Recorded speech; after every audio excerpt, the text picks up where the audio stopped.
انگریزی سے اثر تھی لاطینی جاننے کے، تو یورپ سو رہا تھا، یعنی سب کو نیند آئی ہوئی تھی اور پارے مذلت میں ڈارک ایجنٹ اسی طرح تھے.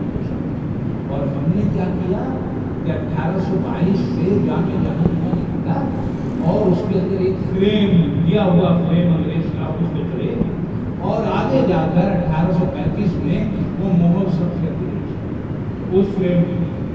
اور ہم نے دیکھا کہ اب ہماری جو مقامی زبانیں ہیں وہ بھی، دیکھو بابا بلے شاہ ایک ایسا شاعر ہے کہ جو کا انسان جانا، لیکن کیا ہے اس کی تعبیر تشریح سب انگریزی بیان کے ذریعے سے، کہاں سے ایسا نہیں.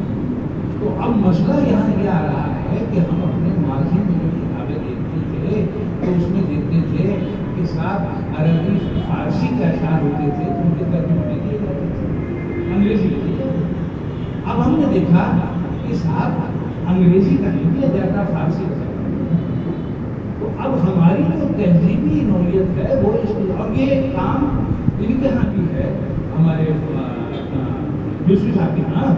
اور یوسفی صاحب جو ہیں ان کا ٹریجک کامیڈی جو ہے جو شیکسپیئر کے ہاں ہے وہ ٹریجک کامیڈی ان کے یہاں پائے جاتے ہیں، یعنی اس میں کوئی دو رائے نہیں ہو سکتی. تو اب ہم جس بیانی کی بات کرتے ہوئے آگے بڑھتے ہیں تو میں نے ایک انٹرویو پڑھا، وہ کس کا انٹرویو تھا؟ وارث صاحب کا.